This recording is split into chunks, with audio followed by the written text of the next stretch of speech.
मैं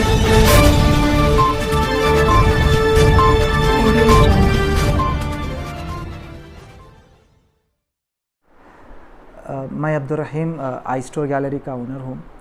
हम लोग जो है सो मेहदीपट्टनम LIC कॉलोनी में 2019 में एक रेंट पे शॉप लिए थे। लॉकडाउन के बाद जो है सो जो हमारे शॉप ओनर है वो एकदम 10,000 रेंट था हमारा, 10,000 से 25,000 कर दिए। इस पे ऑब्जेक्शन करने की वजह से जो है सो उन्होंने 23 नवंबर को जो है सो हमारे शॉप पे हैमर से अटैक करे, मेरे भाई को मारे करने के बाद जैसे हम लोग आसिफ नगर PS गए, जाकर जैसे कंप्लेन की उस ताल्लुक़ से। तो 23 को मैं कंप्लेन दिया, 25 तक भी कोई एक्शन नहीं हुआ।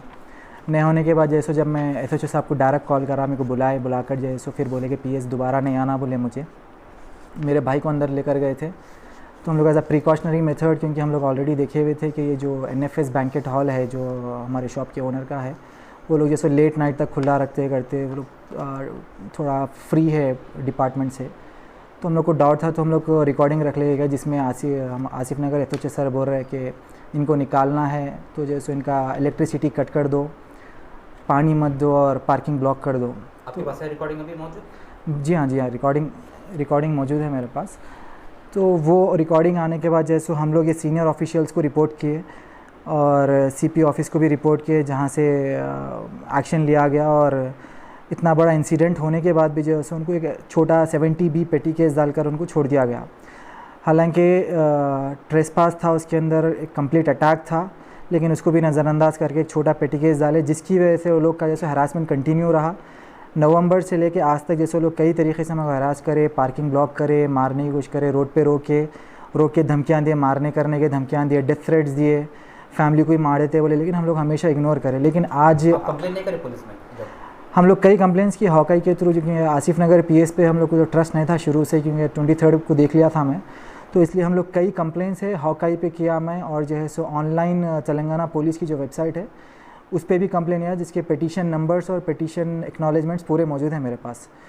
तो कंप्लेंट्स देने के बाद भी कोई एक्शन नहीं हुआ। खाली ये सो हमारे इंस्पेक्टर सर ये बोलते हैं एक्शन विल बी टेकन, बोलते आज तक स्टेटस वैसे ही रहा 3-4 महीने से।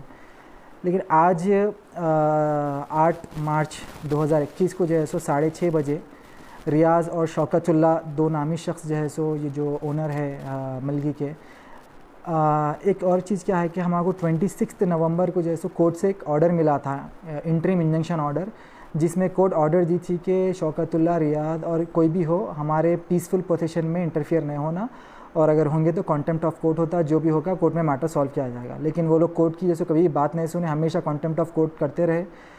लेकिन आज जो है सो कोर्ट का ऑर्डर रहने के बाद भी 6:30 बजे सो हमारे भाई को आकर शौकतुल्ला और रियाज़ दोनों मिलकर मारे, रॉड से मारे, पूरी दुकान वेंडलाइज कर दिए, पूरा डैमेज कर दिए। करने के बाद जब हम जो है सो फिर आसिफ नगर PS गए, PS में जाकर कंप्लेन किए, तो पहले तो आसिफ नगर इंस्पेक्टर सर जैसे एकदम रूड और unprofessional behaviour, vulgar language use करते हुए, गाली देते हुए मेरे को बोले कि तुम कौन है। मैं बोला मैं बिज़नेस ओनर हूँ, ये मेरा छोटा भाई है, तो तुम PS में रहेंगे तो तुम्हारे ऊपर केस डालता हूँ, PS के आसपास भी नहीं आना बोले। तो मतलब कौन से लॉ के हिसाब से मैं PS के आसपास नहीं आता था, खैर वो अलग बात है।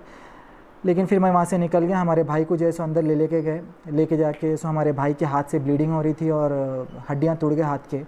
टूटने के बाद जैसे जब हम बोले कि इनको MLC कराइए या फिर मेडिकल एड दीजिए, तो उन्होंने बोले कि ज़रूरत नहीं है, इनको वैसे बैठने दो बोले, और हमारे भाई का फ़ोन स्विच ऑफ कर दिया और हम लोगों को चले जाओ बोले। फिर थोड़ी देर बाद हमको फ़ोन आया कि छोटे भाई फ़ोन करके बोले कि इंस्पेक्टर साहब ये बोल रहे कि हमारे ऊपर ही 307 बुक करते या फिर कोई और केसेस बुक करते बोल रहे हैं और आधार कार्ड लेकर आओ बोल रहे हैं। हालांकि CCTV फुटेजेस में कंप्लीट क्लियर है कि वो लोग जो है सो कोर्ट का ऑर्डर रहने के बाद भी कॉन्टेम्प्ट ऑफ कोर्ट करते हुए मेरे शॉप पे आए, शॉप वेंडलाइज करे, मेरे भाई को रॉडन से मारने के बाद से लेके पूरी आगे की फुटेज, जहाँ जब तक पुलिस वाले आए, मेरा भाई शॉप के अंदर ही रहा, फिर वहाँ से हम पुलिस वालों के साथ PS को आ गए। लेकिन वो रहने के बाद भी जैसे हमारे SHO साहब जो है सो बायस एक्शन ले रहे हैं और वन साइडेड एक्शन ले रहे हैं, क्योंकि वो लोग जो है सो इन्फ्लुएंशियल पर्सन है और लोग का जो है सो कुछ टाई अप हो या फिर मैनेज कर लिए वो लोग PS, जिसमें जैसे हमारे भाई को 6:30 से लेके अब तक जो है सो अभी तक कोई मेडिकल ट्रीटमेंट नहीं दिया गया। मैं आपको फ़ोटोज़ भी शेयर करूंगा जिसमें जैसे हमारे भाई के हाथ से खून नहीं कर रहा। इवन थोड़ी देर आधा घंटा पहले बात भी हुई थी, तो जय बोल रहे थे भैया ब्लीडिंग वैसी कंटिन्यू और हाथ में बहुत दर्द हो रहा। मैं जब पुलिस वालों को बोल रहा मेडिकल एड दो तो ज़रूरत नहीं है, वैसी बैठो बोले। सामने वाले क्या करें, हाथ में पट्टियाँ बन लेके आके जैसे वो लोग को जो है सो MLC कराने के लिए SHO साहब लेके गए।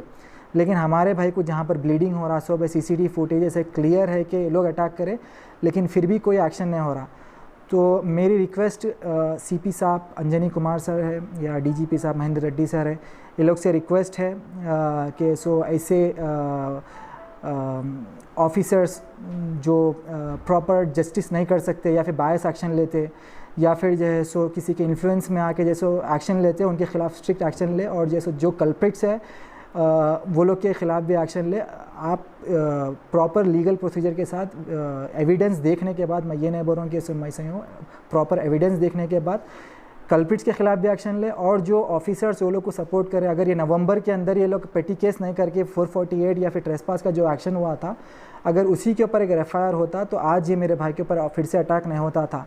अगर आज भी अगर ये लोग को इंकरेज करेंगे हमारे SHO सर या फिर कोई सीनियर ऑफिसर्स ये लोग को, तो कल को मेरे को डर है कि मेरे भाई को ये लोग जान से ही मार देंगे। मेरे भाई को बोल के नहीं, मुझे और मेरी फैमिली को ही मार सकते हैं लोग। और भाई का नाम क्या है? मेरे भाई का नाम अब्दुल ख़य्यूम है और मेरा नाम अब्दुल रहीम है। और हम लोग कई मरतबा कंप्लेन दिए, क्योंकि डायरेक्ट देने से कुछ फ़ायदा नहीं होता, बल्कि हम जो सो हमारे CP साहब को भी ऐसे हमें कंप्लेंट्स लिखा, हमारे तरुण जोशी साहब को लिखा, DS चौहान साहब को लिखा, और हॉकाई के अंदर भी कंप्लेंट्स दिए हम लोग, और जो CP ऑफिस का WhatsApp है उसी के अंदर भी दिए, और जैसे ऑनलाइन भी कंप्लेंट्स दिया, लेकिन आज तक कोई एक्शन नहीं लिया गया।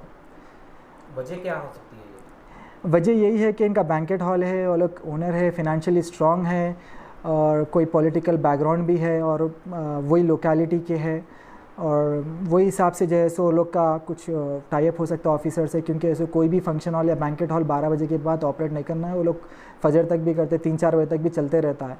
तो हालांकि PS करीब है लेकिन फिर भी चलता है, और पार्किंग की कोई सहूलत नहीं है वहाँ पर, पूरी रोड ब्लॉक होती है, लेकिन कभी भी जो है सो पर पुलिस वाले कभी एक्शन नहीं लेते। तो इससे समझ में आता है कि so it's completely managed under them. तो वो हिसाब से क्या है, अभी आज का जो एक्शन है हमारे SHO साहब का, जो हमारे ख़िलाफ़ एक्शन ले रहे हैं जानबूझकर, वो ये है कि लास्ट टाइम जो उन्होंने हमारे ख़िलाफ़ सिविल मैटर के अंदर आकर बोले कि इलेक्ट्रिसिटी कट कर दो, पार्किंग ब्लॉक कर दो, उसका ऑडियो जो है सो जब हम इनके सीनियर ऑफिसर्स को लेके गए तो इनको जो है सो सीनियर ऑफिसर की तरफ से कुछ एक्शन लिया गया, जिसकी वजह से वो ग्रज रखते हुए जैसे उन्होंने आज बदला ले रहे हैं। तो यही 2 रीज़न हो सकते हैं, एक तो इन्फ्लुएंशियल है, और दूसरा जैसे उन्होंने दिल में ग्रज रख लेके एज अ गेजेटेड ऑफिसर या फिर senior officer he should be a justiciable person. अगर ऐसा करेंगे तो जैसो हम आपको, मतलब मैं खुद अनकंफर्टेबल था जब आसिफ नगर PS में मुझे कंप्लेन देना था। मैं खुद पहले ही डर के गया था कि यहाँ पर जैसे इंजस्टिस होने वाली है, लेकिन क्या है, as per the legal procedures हम डायरेक्ट सीनियर ऑफिसर के पास नहीं जा सकते, पहले सो एरिया PS को अप्रोच करना है, इसलिए पहले अप्रोच किया, और जो मुझे डर था वही हुआ।